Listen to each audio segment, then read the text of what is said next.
la dernière fois que tu as eu peur? Et quand je te pose cette question-là pour que tu y répondes convenablement, je ne te parle pas de la petite peur d'un animal ou de quelque chose comme ça. Je te parle de la grosse peur, de cette peur vraiment qui te prend au trip, où tu as l'impression que ta vie en dépend, quoi. Mais c'était tellement important pour moi de faire ce saut parce que pour moi, il s'apparente vraiment aux choses de la vie, du fait qu'on pense à faire quelque chose, on en a peur, on est peur comme pas possible. Et puis on se dit, on doit le faire, on se donne l'obligation de le faire. Et puis, au moment arrivé, on doit le faire, on doit sauter, on doit vraiment y aller. On se dit, mais qu'est-ce que j'ai fait? J'étais bien, quoi. Pourquoi j'ai été m'embarquer dans ça? Et puis lorsqu'on l'a fait, lorsqu'on arrive en bas, wouh! Yes! Je l'ai fait. Je l'ai fait. De un, on se dit, waouh, c'était juste ça. Et de deux, on est super heureux de l'avoir fait. Et qu'est-ce qu'on est fier? Et qu'est-ce qu'on prend comme confiance en nous-mêmes puisque nous avons fait quelque chose que beaucoup de personnes n'ont pas fait? Tu sais, on nous a tellement formaté à ce que la peur nous paralyse que nous en avons même fait une culture en fait, de se dire que waouh, si j'ai peur, c'est peut-être parce que je ne dois pas le faire. Et de cette réflexion va découler tout un tas de décisions. À ce moment-là, on choisira de ne pas quitter cette relation qui est toxique pour nous. On choisira de ne pas démarrer une nouvelle relation de peur de souffrir aussi. On choisira de continuer à se rendre dans ce travail tous les matins qui plombe notre énergie, qui plombe notre évolution personnelle et professionnelle. Et on choisira aussi de ne pas créer son entreprise parce que comme on est entouré que de personnes qui échouent, à ce moment-là, on se dit non, l'entreprise c'est trop compliqué. Mais je vais te dire quelque chose aujourd'hui. La peur, c'est un feu vert.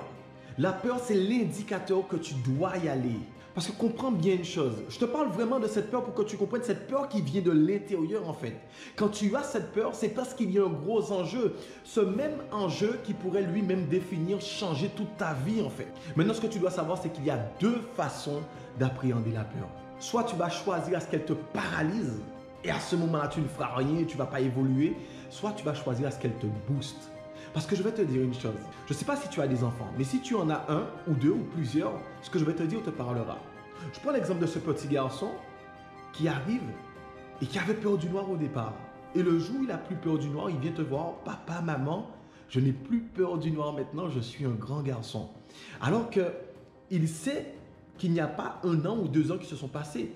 C'est que lui-même, l'enfant, il s'est dit dans sa tête que quand j'affronte une peur, je grandis. Alors pourquoi toi en fait, tu n'accepterais pas toi aussi de grandir?